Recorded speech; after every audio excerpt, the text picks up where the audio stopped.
छांगुर धर्मांतरण मामले की मुश्किलें उनकी अब बढ़ती जा रही हैं इस मामले में और रोज नए खुलासे हो रहे हैं।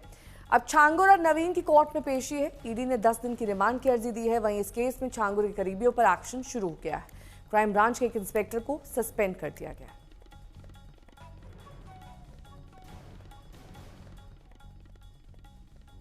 छांगुर का धर्मांतरण नेटवर्क यूपी से लेकर विदेश तक चल रहा था। हिंदू लड़कियों को निशाना बनाया जाता रहा और वो भी पुलिस वालों की मिलीभगत से, क्योंकि 2019 के मेरठ अपहरण मामले में जो खुलासा हुआ है वो चौंकाने वाला है।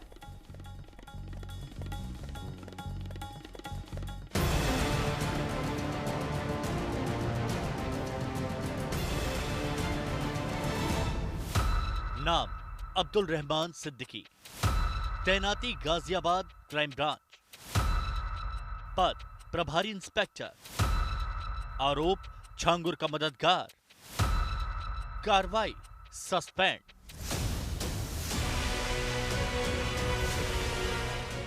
छांगुर धर्मांतरण मामले की आज पुलिस वाले तक पहुंच गई है। गाजियाबाद कमिश्नरेट ने क्राइम ब्रांच के इंस्पेक्टर अब्दुल रहमान सिद्दीकी को सस्पेंड कर दिया। क्राइम ब्रांच के इंस्पेक्टर अब्दुल पर धर्मांतरण और मनी लॉन्ड्रिंग के आरोपित छांगुर की गैंग से जुड़े लोगों की मदद करने का आरोप है। मामला मेरठ की एक हिंदू लड़की के अपहरण और उसके धर्मांतरण से जुड़ा है। लड़की मेरठ से 2019 से लापता हुई थी। परिजनों ने छांगुर के गिरोह के सदस्य बदर अख्तर सिद्दीकी पर लड़की के अपहरण का आरोप लगाया। सिविल लाइन थाने में तहरीर दी। तब अब्दुल रहमान सिद्दीकी सिविल लाइन थाना प्रभारी थे, मगर इंस्पेक्टर ने पीड़ित हिंदू परिवार की ना तो कोई सुनवाई की और ना ही कार्रवाई, बल्कि पीड़ित परिवार को लगातार डराया और धमकी भी दी। मेरठ पुलिस और एटीएस की जांच में सामने आया कि धर्मांतरण करने वाला आरोपित बदर अख्तर सिद्दीकी छांगुर से जुड़ा हुआ था। बदर अख्तर को इंस्पेक्टर पहले ही जानता था, इसलिए उस पर कार्रवाई नहीं की। पीड़ित परिजनों के मुताबिक मॉडलिंग और हाई प्रोफाइल लाइफ का सपना दिखाकर बदर अख्तर सिद्दीकी ने लड़की को प्रेम जाल में फंसा दिया। दुबई भेजने का सपना दिखाया और ब्रेन वॉश कर हिंदू धर्म के खिलाफ खूब भड़काया। सर, मेरी बहन ट्रैवल एंड टूरिज्म का कोर्स कर रही थी, जिस दौरान इससे बातचीत हुई बदर अख्तर सिद्दीकी नाम के आदमी से। इसने उसको बातचीत करना और इसको गाड़ियों में वो करना, उसको मैनिपुलेट करना चालू कर दिया। फिर उसको धीरे धीरे ऐसी लाइफ दिखाने लगा कि जैसे तेरे घर वाले तो तेरे लिए कुछ नहीं करेंगे, जो भी हूँ मैं ही हूँ, मैं तेरी सारी मॉडलिंग करवाऊंगा, जॉब करवाऊंगा। उसको इस तरह से अपनी बातों में वो बहलाने लग गया। फिर उसके बाद एक बार वो घर आई थी मेरी बहन, तो घर में भी अच्छे से उसका बिहेव नहीं था, किसी से ढंग से बात नहीं करती थी, चिड़चिड़ी रहती थी। अब को वो पीर बाबा के चावल, वो झांगुर जो भी है ये बाबा, इसके चावल पड़वा के देता था। कभी उसको पानी दे रहा है लाके कि मेरे दोस्त ने दिए हैं, तो इस तरह से वो उसको चीजें भी खिलाने लग गया था। मेरठ से गायब हिंदू लड़की की जांच लंबे समय से चल रही थी और अब मेरठ पुलिस ने गाजियाबाद पुलिस को अपनी जांच रिपोर्ट भेजी। फिर जो खुलासा हुआ उसी आधार पर इंस्पेक्टर के खिलाफ कार्रवाई की गई। अब्दुल रहमान सिद्दीकी पर तैनाती के दौरान कई मामलों में लापरवाही के आरोप भी सामने आए, जिसके बाद अब सस्पेंड कर दिया गया है। आशीष श्रीवास्तव, लखनऊ आज तक। छांगुर धर्मांतरण मामले में 2 साल पहले तत्कालीन डीएम से एक खुलासा हुआ था, जिससे अब हड़कंप मच गया। खुलासे में ये बात सामने आई कि छांगुर का पूरा काला साम्राज्य पुलिस वालों की सांठगांठ से चल रहा था।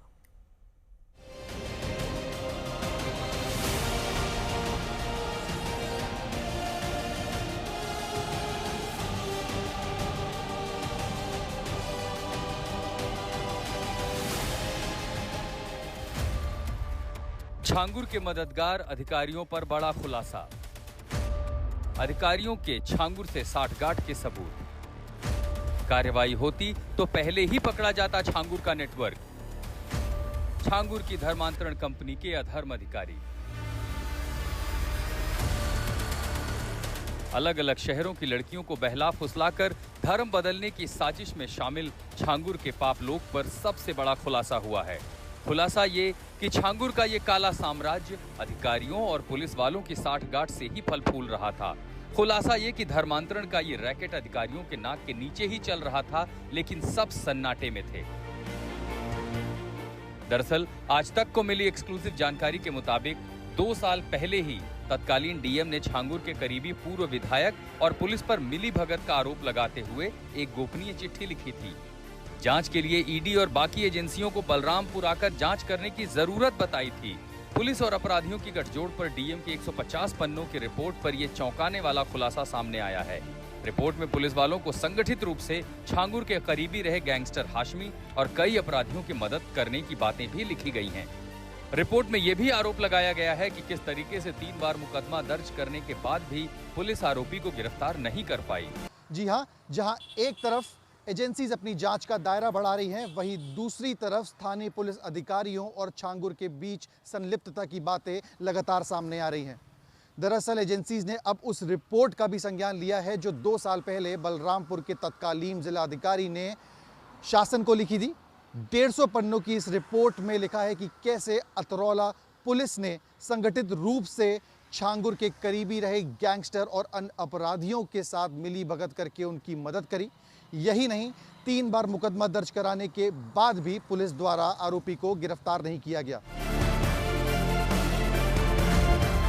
नसरीन की लाल डायरी में छांगुर के कई राज, 100 पन्नों की डायरी में पैसों का हिसाब किताब, चुनाव के लिए उम्मीदवार को दिए गए 90 लाख रुपए। पिछले दिनों ईडी की छापेमारी में छांगुर के करीबी नीतू उर्फ नसरीन के कमरे से एक लाल रंग की करीब 100 पन्नों की डायरी बरामद हुई। डायरी में कई अहम लोगों के साथ पैसों के लेन देन का पूरा हिसाब किताब सामने आया है। खुलासा हुआ है कि साल 2022 के विधानसभा चुनाव में छांगुर की ओर से उतरौला सीट पर चुनाव लड़ने वाले एक उम्मीदवार को 90 लाख रुपए दिए गए। हालांकि वो उम्मीदवार चुनाव हार गया। डायरी में उस मुस्लिम नेता का नाम भी दर्ज है जिसे पैसे दिए गए। बताया जा रहा है कि नीतू की डायरी में न केवल पूर्व विधायक को दिए गए पैसों का जिक्र है, बल्कि कई पुलिस और राजस्व विभाग के अधिकारियों के नाम भी शामिल हैं। छांगुर ने धर्मांतरण का जाल पहले यूपी के कई जिलों में फैलाया, फिर देश भर में लाखों रुपए खर्च कर वो धर्म का सौदा करता चला गया। हैरानी है कि डीएम की चिट्ठी के बाद भी किसी की नजर नहीं पड़ी। सीएम योगी पहले ही छांगुर के गतिविधियों को राष्ट्र विरोधी बता चुके हैं। साथ ही भरोसा दिया था कि उसके करीबियों को भी बख्शा नहीं जाएगा। बलरामपुर में आपने देखा होगा, एक जल्लाद को हम लोगों ने वहां पे भी गिरफ्तार किया है। कैसे वहां हिंदू बहन बेटियों के इज्जत के साथ खिलवाड़ करता था। अब सवाल यह है कि छांगुर के नेटवर्क पर डीएम की चिट्ठी के बाद भी पुलिस ने कार्रवाई क्यों नहीं की? क्योंकि कार्रवाई होती तो पहले ही इस नेटवर्क का खुलासा हो जाता और मदद करने वाले अधिकारी भी आज सलाखों के पीछे होते। सिमर चावला, कानपुर, आज तक। यूपी में धर्मांतरण के 3 गिरोह का हाल फिलहाल में पर्दाफाश हुआ। पहले जमालुद्दीन और छांगुर गैंग पर शिकंजा कसा, फिर आगरा के अब्दुल रहमान गैंग पर एक्शन हुआ और अब कुशीनगर में धर्मांतरण सिंडिकेट का पर्दाफाश हुआ। यानी यूपी में धर्मांतरण के काले साम्राज्य पर लगातार एक्शन जारी है।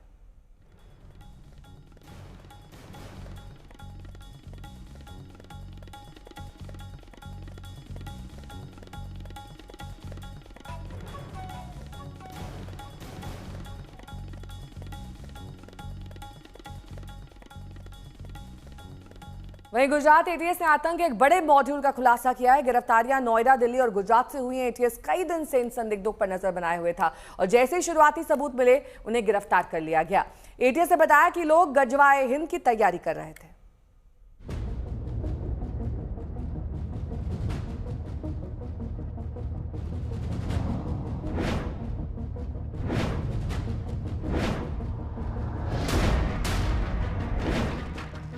आओ जिहाद करें। जिहाद फर्ज है। कुफ्र कमजोर है। ये उन आतंकियों के मंसूबे थे जिन्हें गुजरात एटीएस ने गिरफ्तार किया है। एटीएस की गिरफ्त में खड़े ये चारों संदिग्ध गजवाए हिंद की प्लानिंग कर रहे थे। इनके मंसूबे कितने खतरनाक हैं उसे ऐसे समझिए कि चारों संदिग्ध देश के अलग अलग शहरों में बैठकर गजवाए हिंद के लिए मुसलमानों को भड़का रहे थे। इसके आधार पे किसी भी संभावना से मना नहीं किया जा सकता, लेकिन प्राइमा फेसी जो हमें चीजें दिखाई दे रही हैं उसके अंदर ये लोगों ने प्रचार प्रसार बहुत ज्यादा कर रहे थे और वो प्रचार प्रसार एक्यूएस की आइडियोलॉजी को बढ़ाना, भारत देश विरोधी एक्टिविटीज के लोगों को उकसाना, धर्म के आधार पे हिंसा फैलाना, जमहूरियत को हटाकर डेमोक्रेसी को हटा करके शरीयत लागू करना, इस सब मतलब अलग अलग एंगल से ये लोगों को रेडिकलाइज कर रहे थे। गुजरात एटीएस ने इन संदिग्धों के पास से मैप बरामद किया है जिसमें इस्लामिक मुल्कों की सूची में भारत को भी दिखाया गया है। इनके पास से पूरा टूल किट मिला है जिसमें गजवाए हिंद को लेकर भड़काऊ बातें कही गई हैं। आओ जिहाद करें, जिहाद फर्ज है, कुफ्र कमजोर है, जिहाद न करने वाले काफिर हैं। फोन के आधार पे हमने काफी सारा डेटा प्राइमा फेसी चेक किया, जिसमें अलकायदा के काफी सारा कंटेंट ये लोग पूरे भारत में प्रचार प्रसार कर रहे थे। इन लोगों के इंस्टा अकाउंट से हमें ये भी जानने में मिला और कुछ इसमें सीजर भी हुआ है, जैसे कि फरदीन के पास से एक तलवार सीज की गई है, अलकायदा का मटेरियल उसके पास से सीज हुआ है। साथ ही साथ ये लोग जो थे ये इंस्टा के ऊपर अलग अलग ग्रुप्स बना करके क्लोजली अपनी जो टेररिस्ट आइडियोलॉजी है उसका प्रचार प्रसार करते थे। डेमोक्रेसी भारत में ना हो, शरीयत लागू हो, इसके लिए इन लोगों के द्वारा बहुत सारा कंटेंट क्रिएट किया जाता था।